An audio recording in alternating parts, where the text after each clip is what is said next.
Hello, everyone, and welcome. This is Roy Evans of the Jericho Broadcast Networks, and I am here with Mr. Darren Reed, who is the Senior Vice President of Stride Professional Development. Darren, how you doing today? I'm doing well, Roy. Glad to be here. All right, well, thanks. So let's start off by telling the folks a little bit about what Stride Professional Development is. Yeah, absolutely. Stride is the nation's leading provider of online education in the K through 12 space. We were formerly known as K-12 Inc. and are over 2 decades in the space of providing free virtual online education across the nation to students, no matter where they are. We've since changed our name to Stride because we've expanded beyond the K-12 space, though that's still very much what we do as a priority. What we've also done with the Stride Professional Development Center is we've leveraged some of our expertise over the past 2+ decades of supporting schools and students and educators, teachers, principals, and we are trying to innovate, the way professional development happens for educators, and that we're doing that through the Stride Professional Development Center. Gone are the days where it's face-to-face only PD. It's episodic professional development. It's professional development that's not necessarily relevant to what teachers and educators need right away. So the Professional Development Center is designed to solve that challenge with some unique and innovative ways of delivering content. All right, man. Well, listen, we are super excited here at the network to be engaged with you all and helping to provide this opportunity for teachers all across the country, and especially those teachers that are coming from our HBCU backgrounds, because we know that education was always one of the stalwarts of most HBCUs in this country. They all had teaching programs, and that's what a lot of them were founded for. So there, let's talk a little bit about those special programs that you guys have for the teacher. Yeah, absolutely. And I think, Roy, you hit on the very important point. Right now in our country, we're facing probably one of the greatest challenges, of our teaching corps that we have in many, many years. And that's around this teacher shortage. A lot of teachers are exiting the profession. Just based on tenure, they're retiring and moving on, and then you have, our existing teachers who are being taxed and stressed, particularly post-COVID, with increasing demands, challenges that they're facing in the classroom, and a host of other issues that they struggle with. And we need good teachers, and we need to support the teachers that we have. So the two things that we're doing is that we know first-year teachers, among all teachers, are among the first to leave the profession within the first 5 years. I think they do at a 44% rate, which is just scary to think that folks are, graduated, want to go in the classroom and make a difference, but, feel like they need to leave within the first 5 years because it's so challenging. So we want to support them. Obviously, as a new teacher, your school that you work, where you work your first year, the district where you work, there will be some professional development support to assist you. But we want to go a step further. We want to help every teacher in the country get off to a strong start to their first year and have some stick-to-itiveness, to help them get through that first year. So we're offering a year free access to the Stride Professional Development Center. It's a ever-growing online database of courses that will help them in a variety of different ways. Classroom management, targeted instruction, and a host of other things. And the content will continuously grow. Again, it's just another resource that allows them to sharpen their practice, to feel like they're supported, because the research says that teachers are leaving in large part because they don't feel like they get enough professional support. So we really hope that helps new teachers. So again, this is for any new teacher who just graduated in the country. All you have to do is go to our site and sign on using the Teachers Win discount at checkout. Also, we have another campaign where during Teacher Appreciation Week, we gifted all teachers in the country, no matter where you are, 6 months free Professional Development Center access. But we're doing a special thing through our partnership with the BCSN and our HBCU graduates, and also the schools that you work with. We want any teacher in the country who through our partnership gets access to the Professional Development Center, and they get 6 months free using the BCSN 23 passcode at checkout. Again, our goal is to support and get as many teachers on the site feeling supported, to really help them succeed and have some success, not only for them, but obviously for our kids and the communities they serve. So. Most definitely. And Darren, listen, we are super excited again to be a part of this. My mother was a teacher. My aunt was a teacher. I have my best friend is a teacher. Absolutely. So we understand. I've worked in the school system for years. So I understand the resources that are needed. I understand why a lot of these teachers do take the time and they sit there, and after going through college, they're like, you know what, let's do something different. Yeah. So we're happy to be a part of this to help you guys change that. So ladies and gentlemen, here's all you guys need to do. All you need to do is take a look and go to the link that's right below us right now and see what you're going to do. You're going to see two links on the page now, just to make sure. The top one takes you to their professional development page, homepage, that'll let you know about some of the things that are happening there and the things that you have access to. Go to the second link that says Teacher Appreciation. That'll take you directly to the content page where you can sign up and get your free year if you're a new teacher, and your free 6 months if you're an existing teacher. Let's show them how we utilize resources, and we make sure that we take time, those folks who are HBCU alum, and use this. And let's see what Stride has to offer. We're excited about it. We know you will be too. Darren, is there anything else that you'd like to say to the folks? No, I mean, just, as a teacher myself, and understanding the need, and of course with the diversity that's needed in our teaching corps across the country. I know our HBCU teacher graduates are just exactly what we need in our community. So I really encourage them, and just glad to be doing this partnership with you all. All right. Well, folks, there you go again. Mr. Darren Reed, Senior Vice President of Stride Professional Development Learning. We will be seeing you guys, and trust me, you'll be seeing more from their partnership with us as we move forward, always trying to do our best to make sure that we move forward with the community. Take care. Thank you.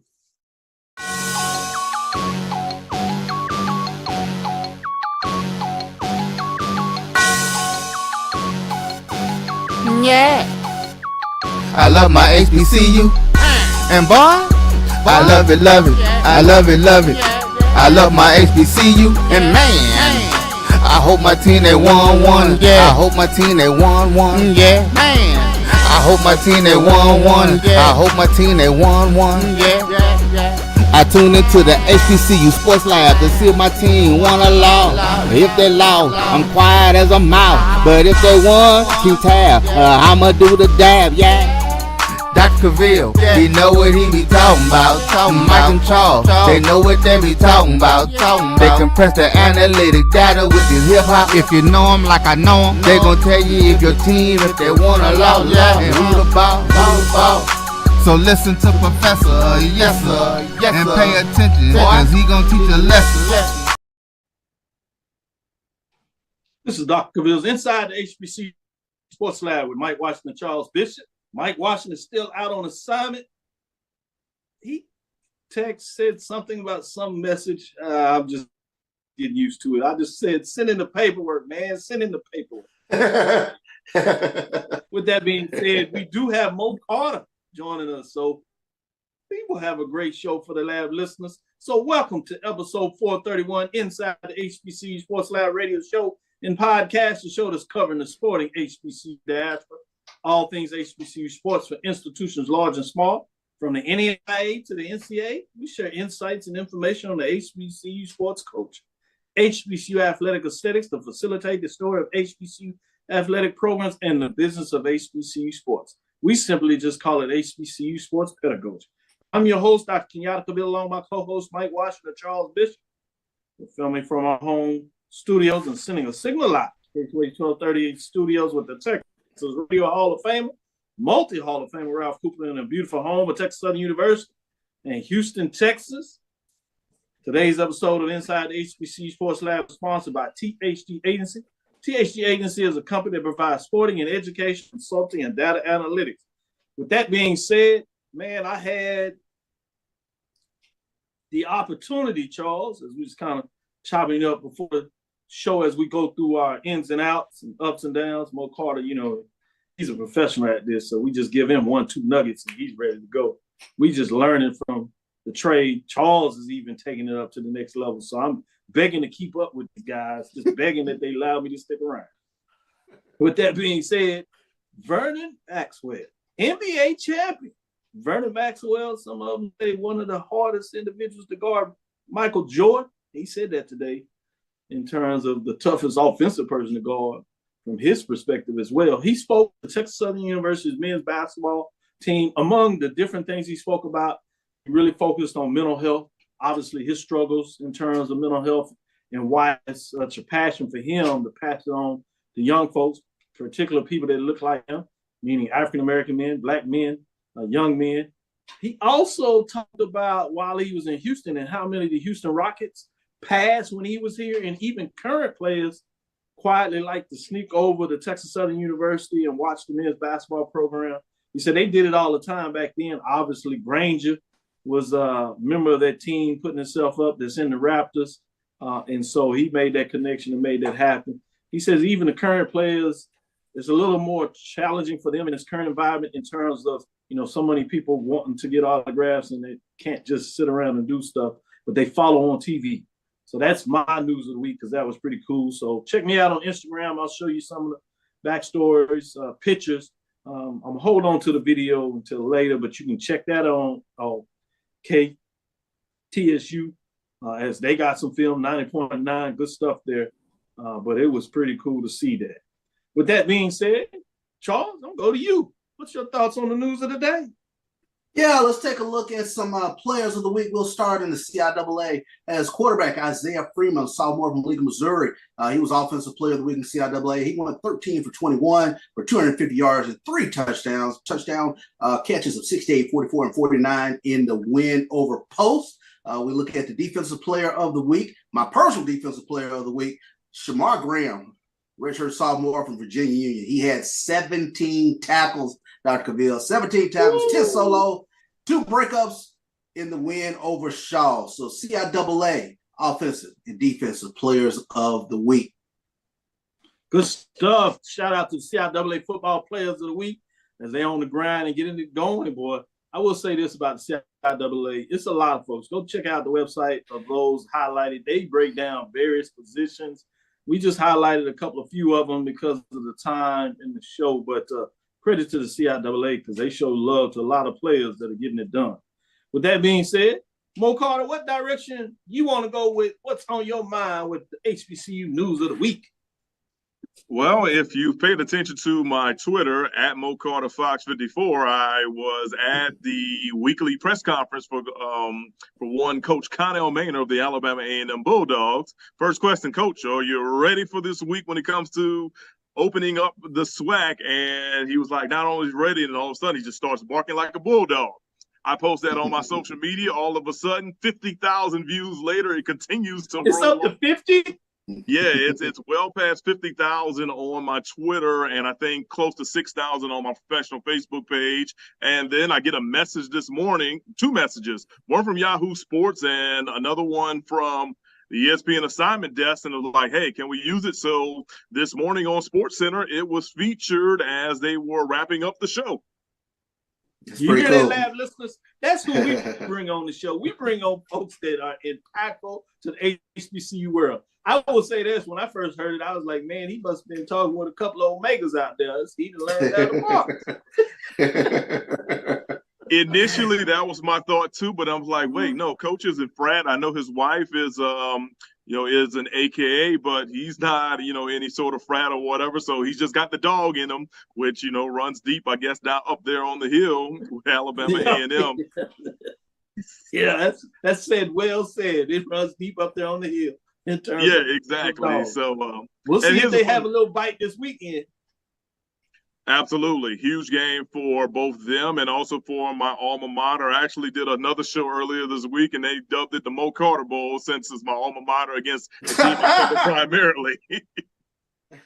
I saw your comments, the one that you did with Coach Maynor, and I thought that was smooth. I was like, you can tell he's a highly trained professional. He slid in the year that he did it and then attached the fact that he played on the team. I said, that's pretty smooth. That's pretty smooth. What is it, 2007? What did you say? 2007 was the last time Alabama A&M won in Baton Rouge. I was a junior on that Jaguars football team at the time. We were ranked the #1 team and then the Sheraton poll, and we were playing Alabama A&M for our homecoming, and we ended up losing 33 to 28. We had several turnovers that led to a bunch of Bulldog points. And Kelsey Luke was their quarterback at the time. So, it's one of those ones you definitely, you never forget or whatever in that scenario. And of course, Alabama A&M was coming off of the SWAC championship in 2006. So a lot of people were looking forward to that matchup, including us. But, they got the dub in that one. Yeah. Way to dig in the crates and bring out some history. Charles, you like that? Kelsey Luke. Yeah, I remember Kelsey Luke. I remember him. Yeah, I know you're a historian too. I know y'all just show off. With that being said, y'all being nice with this Jackson State Southern, I guess the game over now. Y'all can be back friends again. Charles, what's some other news that you want to share? Yeah, let's take a look at the SIAC players of the week. We start off on the offensive side of the ball. Aeneas Dennis, the graduate transfer quarterback from Benedict. It's a clean sweep for Benedict, by the way, offensive and defensive players of the week. But Benedict quarterback, he was 24 of 34 for 310 yards and one touchdown without an interception in a 34-0 shutout of Edward Waters. Look at the defensive side of the ball. Jaden Broughton, junior defensive lineman, he had 3 tackles for a loss, and he also had 2 sacks for the Benedict Tigers this past weekend in that win over Edward Waters. So, and they also got the special teams player of the week, Tom Picarillo. He had 2 22-yard field goals and was 4-4 on the PAT. So those are your SIC players of the week. Clean sweep for Benedict Tigers. Man, Benedict Tigers looking good, man. They lost the quarterback, and you thought, well, maybe back up, maybe not. So, ooh, they looking good. Looking dominant. Virginia Union behind them saying, well, not so fast, but they hadn't been quite as dominant. So it's going to be interesting. And I guess you have the announcements. They had the big announcements today when you talk about the HBCU bowl game in terms of what's going down there, the Florida Beach Bowl, which will face the SIAC and the CIAA. In regards to the playoffs, it's not like those that follow FCS where you get the automatic bid.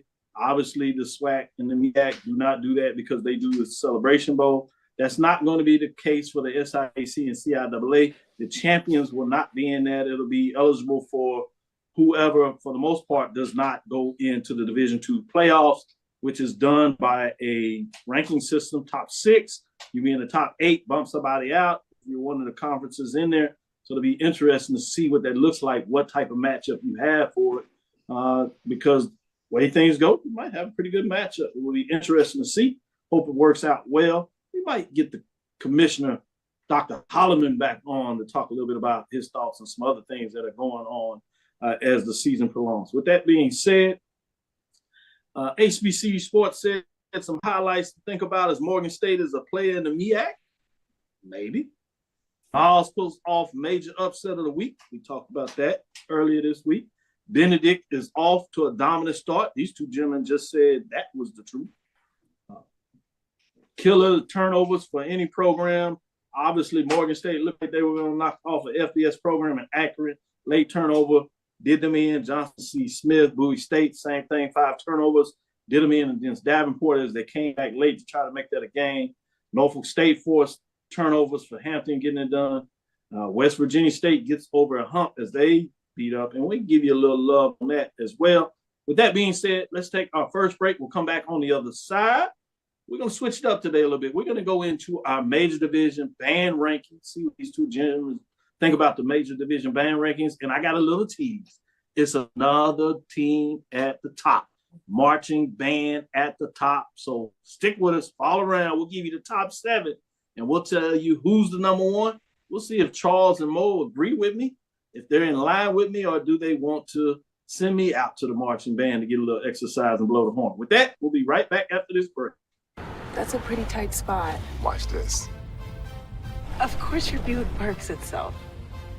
That's so you. It's just up here on the right. Of course you know where we're going. That's so you. Kinda got a 6th sense. And a head-up display. They're here. Hit the field, warm up. You brought all these players in your Buick? Yeah. So you. It is. There's a Buick that fits your life, because at the heart of every Buick SUV is you. From novice to aficionado, find yourself here. High quality cigars plus personal customer service. Slow Burn is Waco's only mobile cigar lounge, featuring a meticulous, curated collection of premium cigars. Visit our website, www.slowburnwaco.com.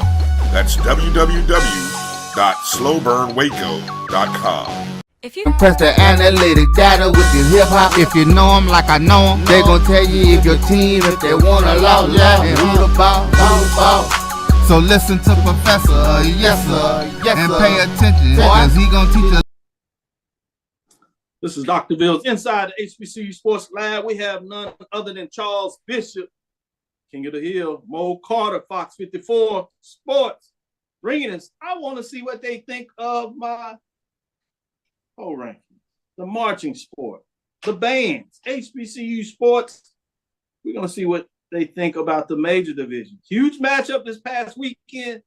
One was a football contest. The other one was a marching band contest. You put it all together, boy, you get some good gumbo soup, since it was in the bayou down there in terms of Baton Rouge. With that being said, nobody dropped out of the poll, so relax. These 7 teams are still in it. These bands are still getting what taken care of. A couple of things failed for non-participation. There was a head-to-head matchup of the top 3. That was pretty big. But nobody dropped out this week. These are the teams that are receiving votes. North Carolina A&T State, the blue and gold marching machine. They're 1-0. While they lost the football game, they won the band matchup. FAMU is still 1-1, 0-1 in the conference race, the marching 100. They're in the mix. Alabama State, the marching Hornets, they fought back. They got a victory over Miles. It was a close, tough one.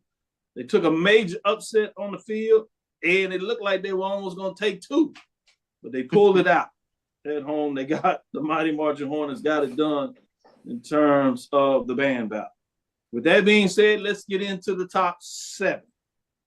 At number 7 this week, Mississippi Valley State, the mean green marching machine, jumped out in front, jumped into the poll, got 2 early victories. They were previously ranked 5, but did not have a matchup this week as the football team was off. They were off, didn't do a battle. So they dropped to number 7. They are still 2-0, holding tight at 136 points. Bringing us to number 6. 6 this week, Tennessee State, the Aristocrat of Bands, 2-0. Southern Heritage Classic, they got it done. Narrow victory. A lot of folks like what Pablo did up there. 2-0, 151 points. They move up a spot. They hold it on. I don't know how much of that national award still is ringing tight for a lot of folks. Maybe they're edging them out a little bit. But we'll see if they can make a dent. They only have 2 more opportunities. We'll see if the Norfolk State band comes down for homecoming, or they might scratch that one out. And number 5, Bethune-Cookman, the marching Wildcats. They took on Savannah State, a team that was in the top 7 of the mid-major. They came down there, rocked the house. Bethune-Cookman gets an early bump. Now, Bethune-Cookman, you got a program that came to you. I know the Division II, mid-major program. It's time for you to hit the road if you want to stay in the top 7 with some love. One of the best bands out there that many have not seen in terms of matchups. 156 points, but they slide up a spot this week. At number 4, Texas Southern, the Ocean of Soul, 2-0. They jumped out on everybody with 2 early matchups. Did not perform this weekend. 1-0 overall, 158 points, sitting on the sideline, but they stay at number 4. Bringing us to number 3, this is where some things change. Jackson State, the Sonic Boom of the South, they went down. And it wasn't good. Let me just say it like that. While the football team has made it 4 in a row, getting it done. 2 straight in Baton Rouge. Last time they came down there to Baton Rouge, they got mixed up in the wash then. They went home and did home court. As we say in basketball, held court. They held court. Well, guess what? The human jukebox decided they were going to return the favor.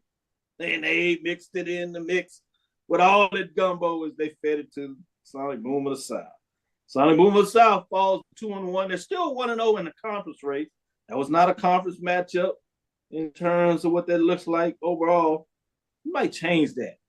Since it's head to head, we don't have a lot of heads head. We might make it a conference anyway. We can do that. This is the March's fault. 189 points, previous rank 1. So at number 2, Southern, the Human Jukebox. They take down number 1, but they can't quite get to number 1. 2-0. 1 first place vote. 187 points. Actually, 4 first place votes, I should say. So they picked up some votes. Previous rank 398. Guess who is number 1? Man, I know I'm going to hear it all from the bad hand, but they're 3-0. They've gotten out there. They've handled the business. They had several contests, and they've been undefeated. It took over Hampton. Some people say that was not a fair fight. Hey, it was an HBCU matchup. That's not my fault. Right. The Spartan Legions, though, they showed up and showed out. They're 3-0, 6 first place votes. Number 1 for the first time ever in the poll rankings. Norfolk State, the Spartan Legion, moves to the top of the rankings in week number 2. They said, get out of here with all that swag talk. The MEAC has something to say. Previously number 2, they are number 1 in week number 2. Can they stay there? Do they have enough matchups? Ooh, can you imagine if they take the trip to Nashville to Tennessee State? That would be highly likely a top 7 matchup. Woo, that would be interesting. But we'll see. We will see how long they can hold on to number 1. Charles, you're biting and chomping up the bits. What are your thoughts in terms of week number 2? There's some changes out there. It's hot. You know, Doc, I'm going to let the court of public opinion. I'm going to let the door open and let the Jackson State folks come at you on this one, because I tell you what, Jackson State fans, how you going to let them come at me, man? I thought you were here to they should be rightly proud of that.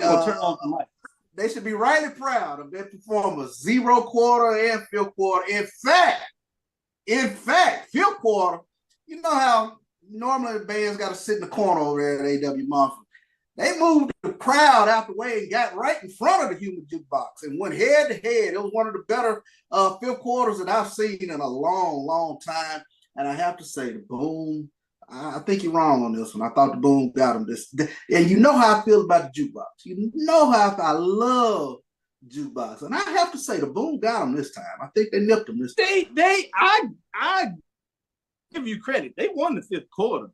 But what did they do during the game to support the team to get the momentum? That wasn't a lot of chance to do. That's an excellent point. That's an excellent point. Jackson State gave them every opportunity to support their team. Right. In regards to what was going on there. Remember, part of the rules is not just about the matchup. There's a win and loss. But we also talk about your intro. Both of these fans have incredible intro into the stadium. Right? You can go either way. I wouldn't even argue that. Halftime shows are going to be there. Sound is going to be there. So a lot of this is just personal in terms of how you feel. But one, you can watch and you can count. You can watch to see if a team is engaging the band, is engaging the fans in terms of football doing their thing.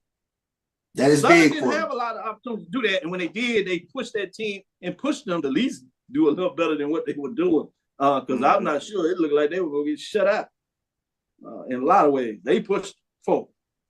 So I just want people to remember that. With that being said, I'm going to you, Mo. Mo, what do you think? Well, I mean, clearly I'm looking at the and after I've looked at them through the last couple of weeks or whatever, you know, I definitely like them. My question is, how much did the light show help out Southern to propel over Jackson in this victory? Oh, it was everything. That was unique. That was very unique. Not A.W. Mumford now. For lights in the stadium, that's unheard of for HBCU. You connect it and bring it to people's power when the band comes on there. Man, that's next level. That's Super Bowl-ish. That's power. I like that. Championship. I like that. Yeah. So, Mo, I'm glad you asked the question because Charles is falling asleep over here. They won all that money the last 2 years. Man, they won so much money. I talked to Ashley. Ashley got so much money. Bro, it's just falling out of his pocket. I can just walk behind Ashley. I'm talking about Ashley Robinson. You know what I'm talking about. Ashley Robinson got so much money up there. Now, I know the school the institution has not been supported. 40%, he got to go raise the rest. But they won, so they raised a lot. So unless the school is taking it back and not letting them spend some money, come on now. Oh, I'm not supposed to tell all that. I'm sorry, y'all. I'm just keeping it real today. Y'all want to know. Y'all want to get it this up to date. They gotta put something into the stadium. I gave AD. Ashley was the number 1 ranked AD. So I'm just saying. That's true. Mm-hmm. That's true. But yeah, I heard about the preview. I heard about a preview of the lights, and then Garrett Edgerson, who's a classmate of mine from Southern, who does all the video for the Human Jukebox, he kind of put a little snippet in the inbox, and I'm like, okay, this is gonna be cool, to check out. So when I went back and watched Sunday, I was like, whoa, I had no idea this is what y'all really were really doing down there. And of course, the fact that the light show was in essence with everything else going on, whether it's turn some things down to lighten up the crowd or, hype it up or what. I don't even think that all the fans even realized what was going on and what was going down. I mean, we just saw like University of Alabama just incorporate their LED lights like 2-3 years ago, and now you've seen the HBCU do it. So Texas Southern does the fireworks. They do the fireworks. For me, mm-hmm. For me, fan engagement is everything with regards to bands. So, when you engage the fan base, you got me there. All right, now y'all coming full circle. I like this. This is getting a little better in discussion. Let the lab listeners have their part. I understand they're fans, fanatics for sure, but I just want them to make sure they understand. First of all, it's got to be matchups. Second of all, you have to have total matches, engagement. Coming into the stadium, your halftime show, your fifth quarter, how you support your team during the game in terms of big plays. How do you make sure the fans are getting engaged? That's all a part of it. So with that being said, great comments, Mo Carter, Charles Bishop. Anything else you want to add, Mo? As far as the band stuff, I mean, clearly just remember, It's still early. It is still early, and there's a lot of season left. That is true. It is really early. And look, Charles? Dr. Cavil, you made me Google too. You made me Google. I did not realize that Norfolk State, still has A&T, still has a trip to Tennessee State, and then also, will play their conference schedule. So let's see how long they can hold on, to that number 1 spot with some very intriguing matchups coming up. Now, the Spartan Legion, they got to get on the question of the day, Charles. The Spartan Legion got to get on the road. They got to get on the road for some matchups. That's going to be huge. A&T, they should be a short one, I think, to Morgan State, and then you got to make the trip to Nashville. You got to get some matchups in under your belt. Oh, you got to get the matchups. You see what happened to Valley? Yeah. Yep. Great point. They fall from 5 to 7, no matchups. Not their fault, but you got to get in the matchups. That'll do it for this second segment. We'll come back after the break. We'll get into the major division football matchup. So stick with us. We'll talk about the SWAC. We'll talk about the MEAC. We'll be right back after this second break. If you think all pads are exactly the same, think again. This is Always Ultra Thins reinvented with the Always Triple Protection System. This pad wicks gushes 90% faster, absorbs even more so you can feel dry, and locks odors in. Rethink your pad for up to 100% leak-free and odor-free comfort with the totally reinvented Always Ultra Thins. This is always like never before. Are you hungry for authentic Caribbean food like jerk chicken, oxtail, red snapper, shrimp, tofu, and rasta pasta? Well, find your way over to Mango's Caribbean Restaurant, 180 Auburn Avenue, right next to Royal Peacock in downtown Atlanta. Them belly full, but we hungry. Mango's Caribbean Restaurant, open daily from 11 a.m. to 10 p.m. And on Friday and Saturday, we're open till 4 a.m. Come to Mango's and put some spice in your life. So we've got a good thing going. Mango's Caribbean Restaurant, 180 Auburn Avenue, right next to Royal Peacock in downtown Atlanta. For more info or directions, call 404-698-3992 or log on to mangoscaribbeanrestaurant.com. For instant coupons, text MANGOS to 313131. Tell your mama hungry, papa hungry, brother hungry. Mango's Caribbean Restaurant, authentic Caribbean cuisine. Open up the door, tell your mama hungry.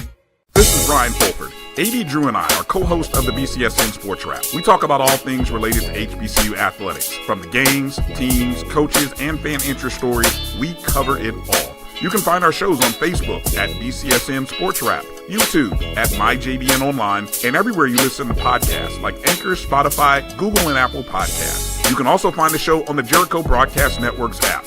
Make sure to download. We look forward to you joining the conversation and being a part of the show.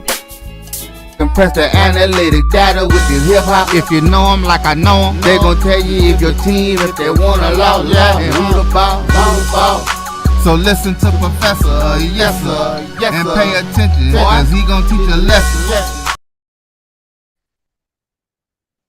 This is Dr. Bills inside the HBCU Sports Lab with Mo Carter and Charles Bishop, bringing it up and getting us in with that. With that being said, we're gonna get straight to it. MEAC matchup of the week is actually a non-conference game. You know, they don't really play MEAC games until the latter part of the season with just 16, 5 games in conference. But this is a big one. Baltimore, Maryland, Hughes Memorial Stadium. This is MEAC versus the Coastal Athletic Conference, formerly known as the Colonial. CAA, Saturday, September the 16th at 5 p.m. Crosstown rivals in a lot of ways in terms of these matchups.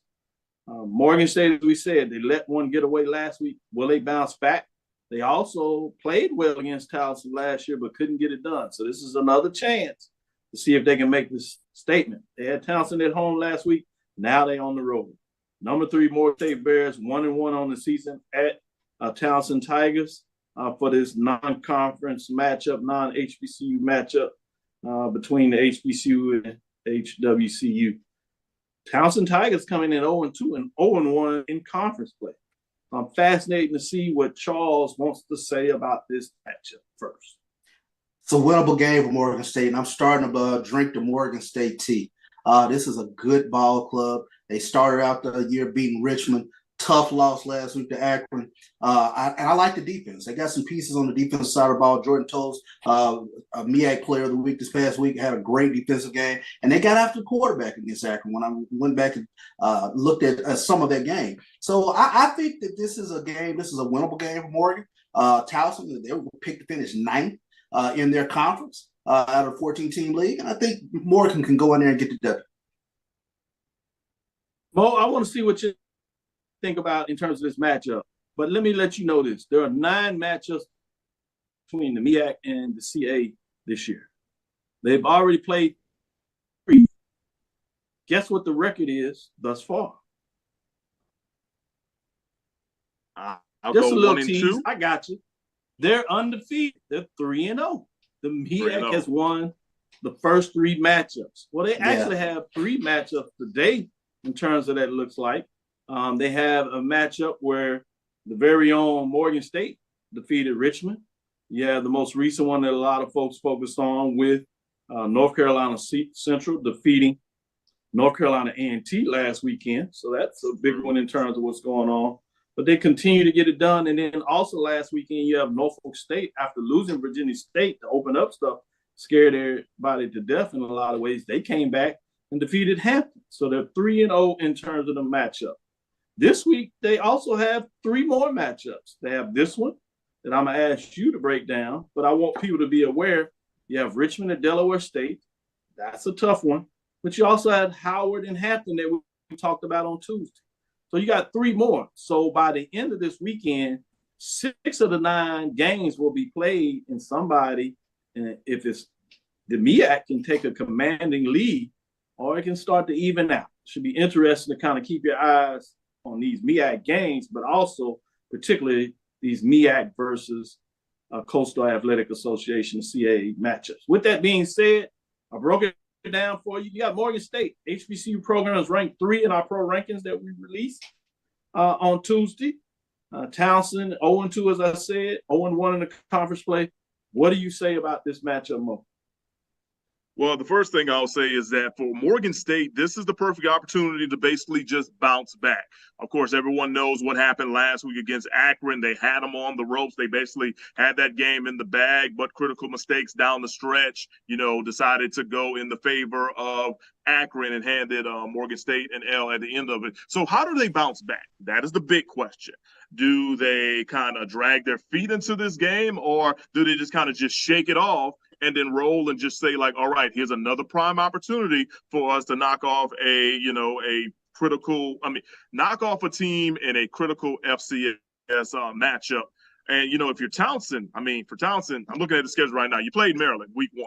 And, clearly, money game. You lost by 30. And then they play Monmouth, a pretty good team on the FCS rank, and lost by 19. So, Townsend's going to be reeling. They really, really are. So if I'm Morgan, I need to go ahead and just shake off what happened last week, jump out in front, and I always think about like what coaches used to tell us back in the day. The best way to get in front of a team are the 3 T's: touchdowns, takeaways, and turnovers. So if they are able to do that against Townsend this week and jump out early and steal that momentum away, I could see Morgan State picking up a W and making the MEAC look even better on their out-of-conference schedules.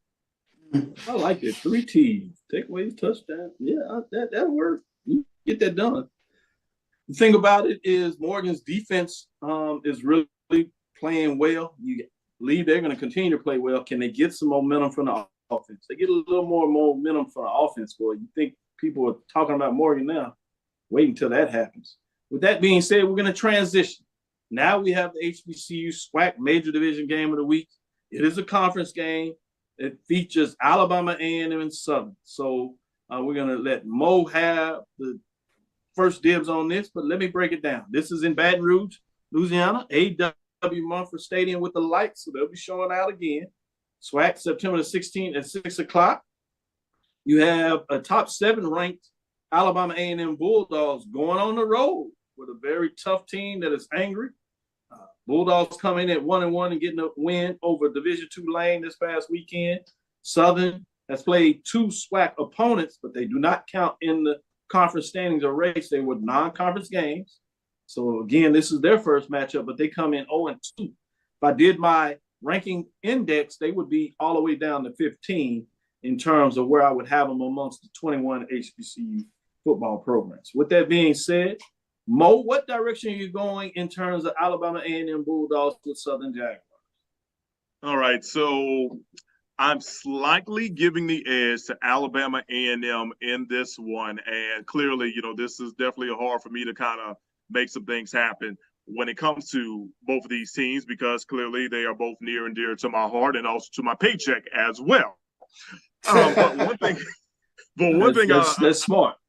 Yeah, but one thing I do notice, too, is that Alabama A&M has a lot of momentum riding from last week's game against Lane. It was only 14-7 at the break, and then they really made some things happen in the second half en route to a 51-13 game. Right now, the Bulldogs are doing what Coach Manor wants them to do, and that's basically play well on defense and have a balanced attack offensively with their passing game and with their running game. They had a backup running back who ran for almost 200 yards last weekend, Morrow, and the starting running back, Eaglin, was held out, but he's back for this week. So when you take that along with what the defense has been able to do thus far, things are looking on the up and up. Now, on the other side for Southern, here's the thing. You guys know I played defensive back for Coach Pete Richardson back in the day.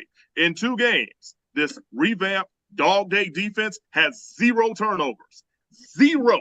And that is huge. So because they have 0 turnovers and the rushing attack has been basically unseen for the Jaguars, they've got to do one of those 2 things right, at least to be within the game. And I think that if they're able to do that, then they will be able to find success against Alabama A&M. But in the meantime, I feel that A&M is doing things right, and it's now up to Southern to prove folks wrong and be like, okay, at the end of the day, this is still our opportunity to show people why we are picked to win the West, and they can possibly do it on Saturday, but they've got to do a lot of good things, including getting turnovers on the defense, and they got to find a way to build up the rushing attack, which won't be easy because that defensive line that is anchored by Mitchell and Zarion Hayes, yeah, that's going to be tough to run against on Saturday. Yeah. Good stuff. I'm going to go straight to you, Charles, to get your thoughts on this. I know fascinating. Some people like to put coaches on a hot seat. Contracts, I look at all that, so I'm not sure that that's realistic. But it's certainly an important game.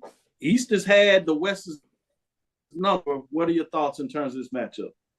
Well, I think this is going to be a tough one, a tough one to be even picked. And to me, it comes down to who has a consistent quarterback play.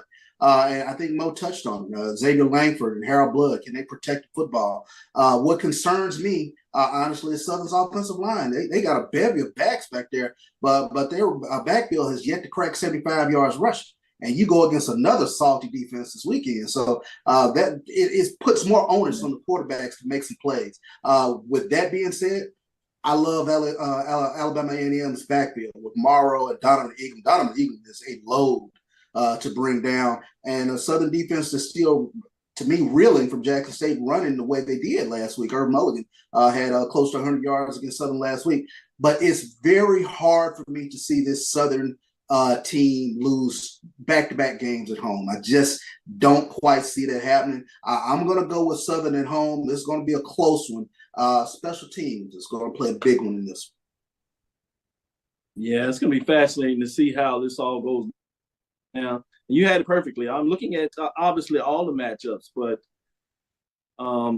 Southern's defense versus Alabama A&M's offense. Both teams both sides are trying to improve. Which one can enforce their will on the other one? Which can get the play on the trenches that allow them to kind of move forward, which is both to you all's points that you illustrated perfectly.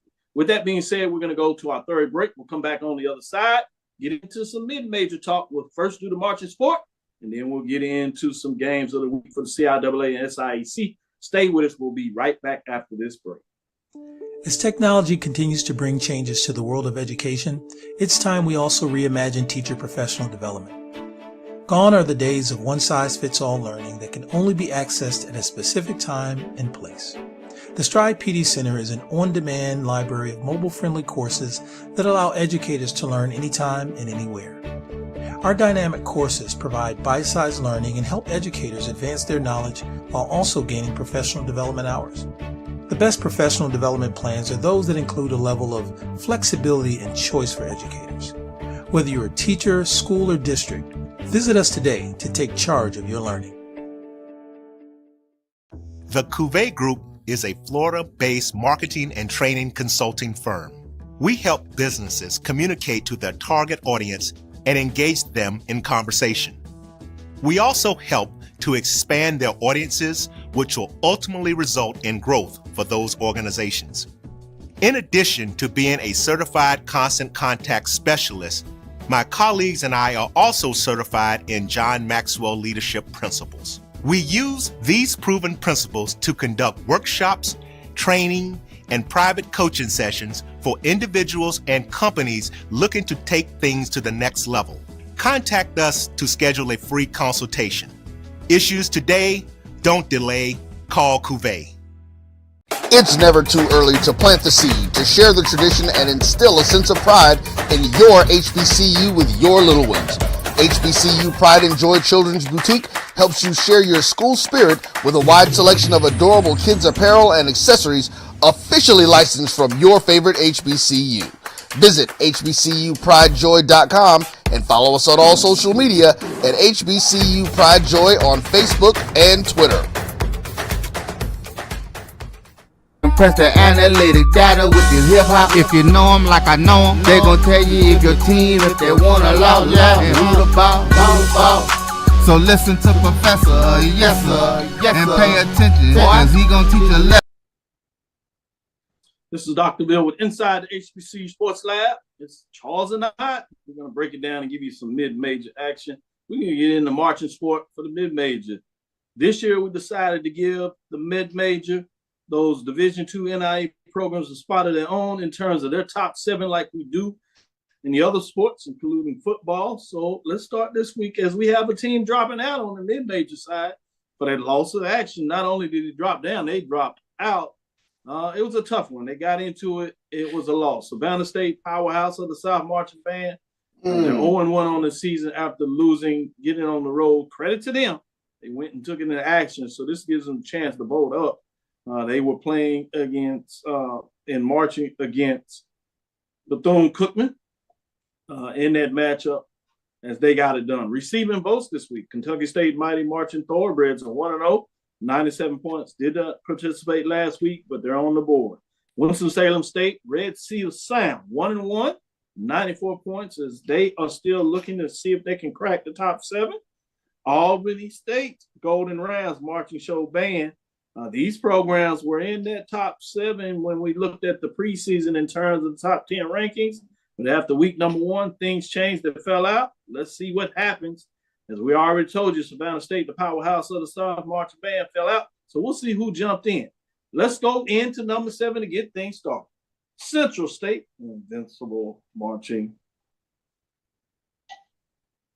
1-1 on the season thus far. They drop a spot in terms of being at number 6. Bringing us into number 6 is the Miles Pertram Marching Band. They fell nip and tuck close when they lost at Alabama State. They got on the road. Yeah, they was there. They won 1-0, just got it out.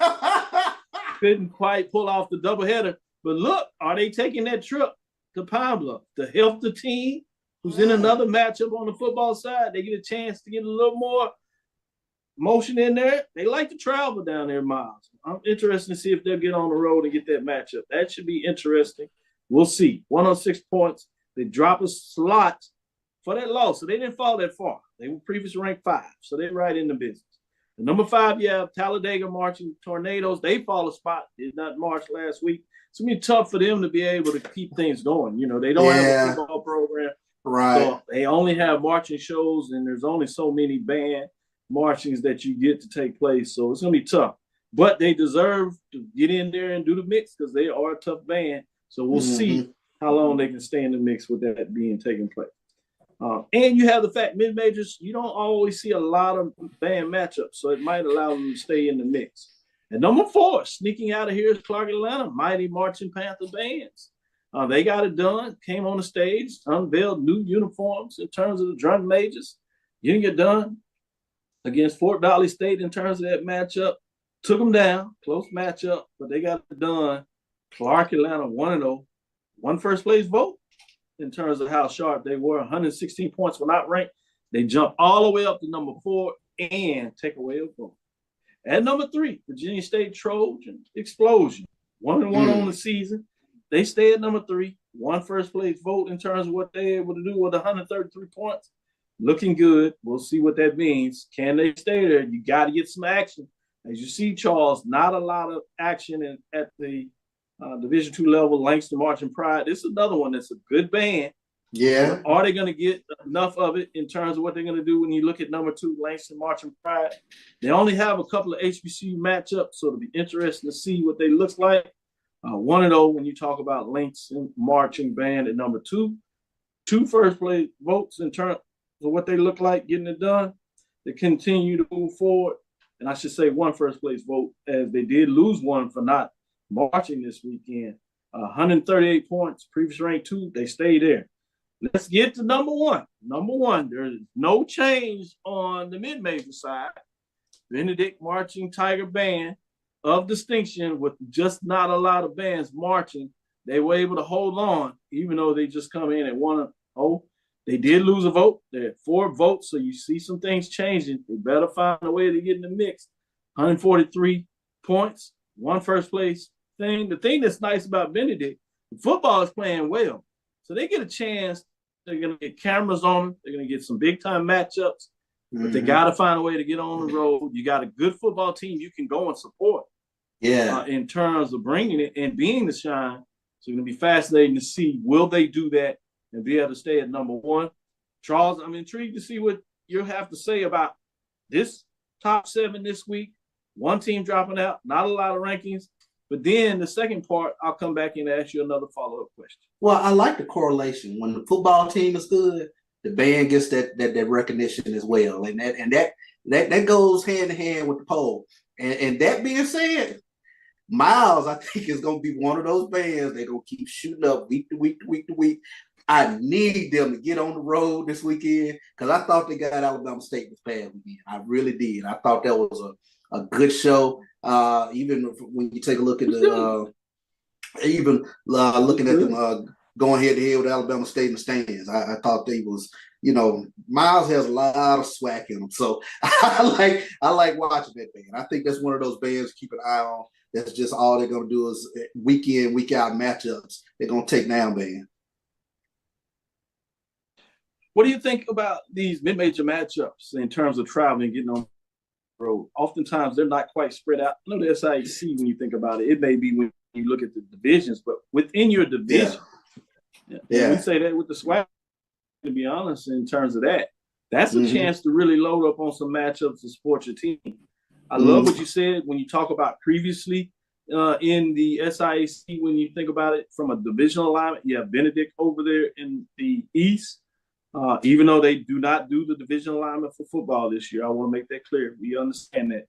But I'm just saying, in terms of your scheduling, you do a lot of that. They will rotate where everybody will see everybody. So that's also a chance for the band to move around and see different influences and recruit from that perspective, getting on the road when you talk about some of those bands in the West with Miles. Fascinating matchup. You talk about two private schools, private houses. Man, if that comes to be fold and Miles can continue to raise. I know Tuskegee says, wait about us. Crimson Piper sitting out there. Yeah. If you get those private institutions, Charles, in the matchup in the SIAC championship, the band matchup along with that, it could be good. I know Fort Valley and Albany State not so fast. Fort Valley State, that is. Interesting. But with that being said, what are your thoughts in terms of getting on the road for the mid-major matchup, CIAA and SIAC? Well, like you said, it's a little bit more of a challenge at the Division II level, but it just puts a lot of onus on the matchups that you have. You better show up and show out in the matchups that you do get. It's almost like MEAC.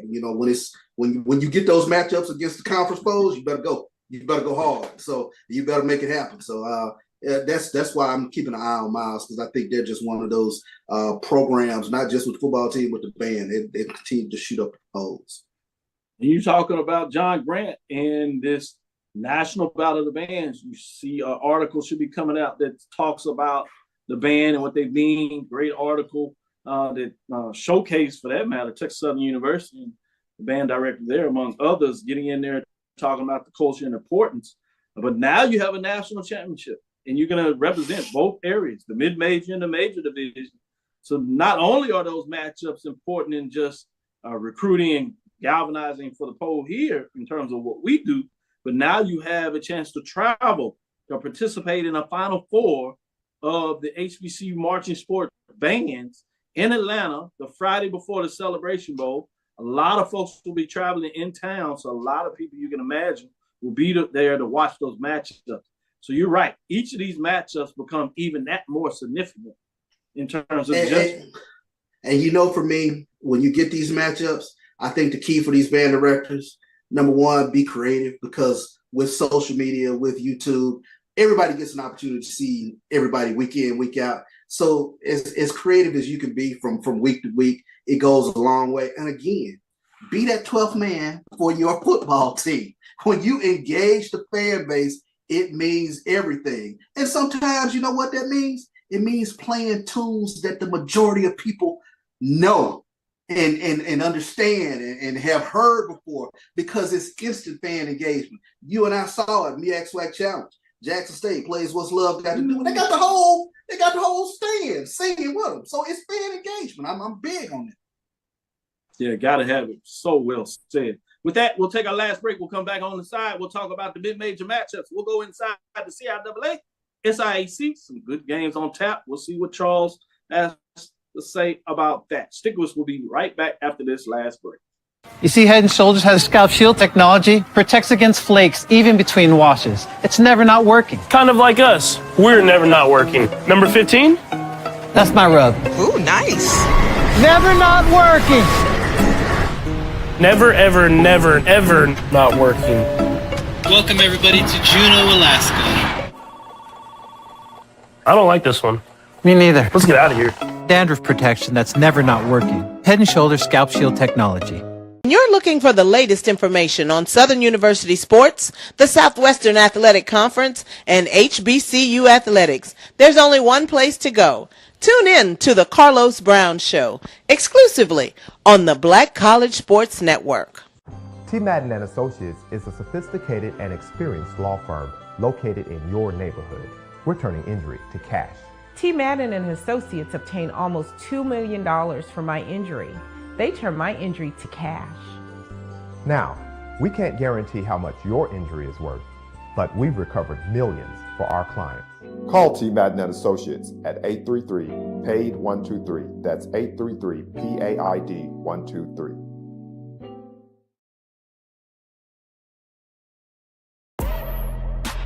Compress the analytic data with the hip hop. If you know them like I know them, they gon' tell you if your team, if they wanna loud, and who the ball. So listen to Professor, yes sir, and pay attention, cause he gon' teach a lesson. This is Dr. Cavil inside the HBCU Sports Lab with Mike Washington and Charles Bishop. Mike Washington is out on assignment, but I have none other than Charles. We're gonna get into the mid-major matchups. Let's start with the CIAA game. We got a newbie. Charlotte, North Carolina. Irwin Belk Complex, CIAA Saturday, September the 16th at 5 p.m. That is home of the Golden Bulls. Obviously, Johnson C. Smith, they're not newbies, but Bluefield State Big Blue come back to the CIAA for their inaugural year, the second time, if you would. If we were looking at in terms of the total strength rankings of these programs, they'd be outside the top 7. Respectively, they'd be 13 and 15. So we have Bluefield State Big Blue, 1-1 on the season. They opened things off, got it right, but didn't do too well last weekend. Johnson C. Smith, Golden Bulls, got a win. They're 1-1 on the season, but this is conference play. To start things off, obviously Johnson C. Smith out of the South, Bluefield State out of that vaunted North, you would think, in terms of CIAA.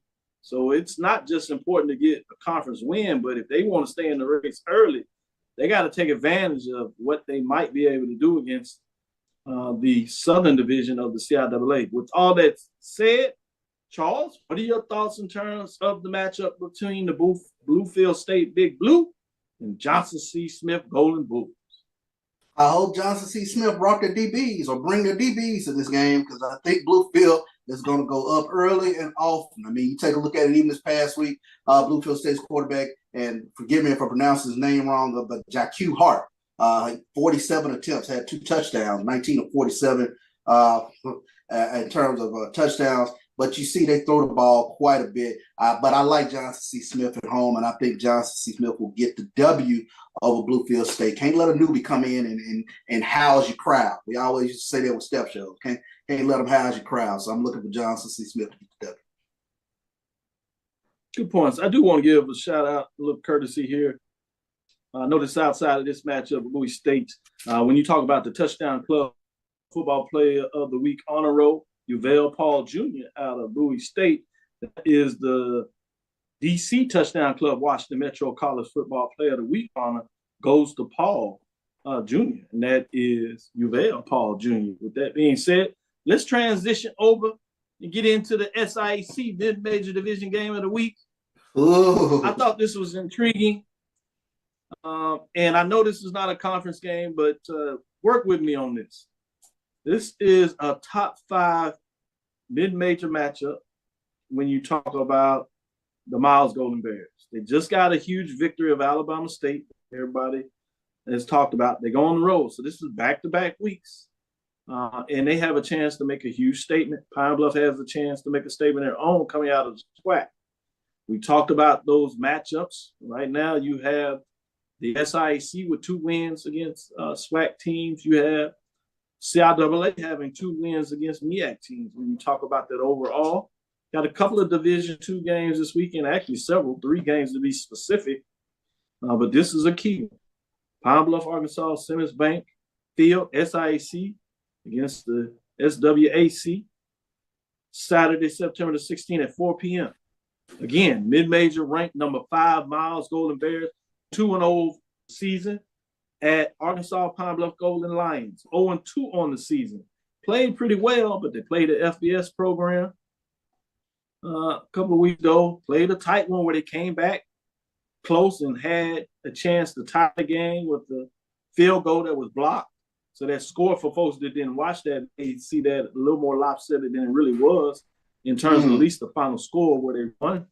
And that is Tennessee State Tigers won by 10. We talked about their matchup, Gardner-Webb, as an independent matchup this past Tuesday. But if we look at my overall ranking indicator at the major division level, Pine Bluff would be coming in at 18 of the 21 HBC programs, while Miles, mid-major program, is number 5.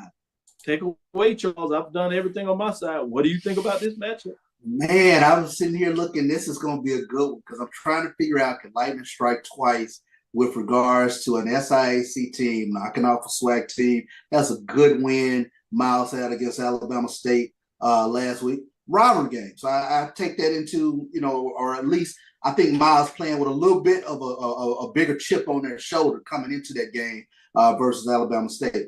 Will they have that same chip going on the road to UAPB? Probably so. When you take a look at SIC versus SWAC matchup, you always want to show that, the SWAC isn't as big and bad and brash as they say they are. So I think they'll go in there with a sizable chip, but they've got to be able to slow down what I think is sort of a reinvigorated UAPB football team. I love Coach Hampton and love the energy that he brings to this football team. Home opener, I think they get the win in their home opener against Miles. Miles has to be able to stop Jonas Davis. Huge week last week, 24 carries, 167 yards against what I thought was a really stout Tennessee State defense. But I like UAPB in this one. Let me tease this out there with this one. Obviously, this past weekend wins on HBCU Nightly. People were shouting out the week before last. They were talking about the MEAC sending out the invitations to Bowie State in terms of their victory. And Virginia State, they would just open it up. And I was like, hey, well, you might bring in Central State, Kentucky, come and get some teams out of the SIAC. But shout out to Bill Russell. He's saying that this is his chance for Miles to get their invitation as expansion member of the SWAC. He says they're going to do what they need to do and make a statement to see if they can swindle themselves the invitation in the SWAC full time. With that being said, that'll do it for us today. Thank you for listening to Inside the HBCU Sports Lab. Make sure you share our podcast with your friends and colleagues. I am Dr. Kenyatta Cavil, the Dean of HBCU Sports, come from inside the lab in the College of HBCU Sports with Mike Washington, Charles Bishop. Again, we want to thank you for listening to Dr. Cavil's Inside the HBCU Sports Lab with Mike Washington, Charles Bishop, every Tuesday and Thursday at 6 o'clock.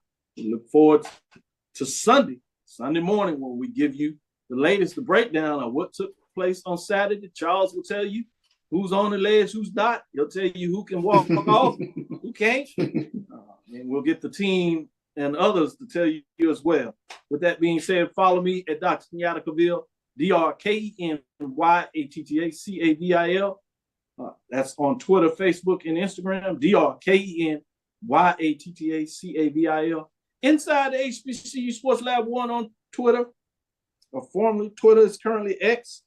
Facebook and YouTube on Inside the HBCU Sports Lab. Dream big, continue to move forward. We will talk with you soon. Charles? Of course. Roy? Lecture. Dismiss.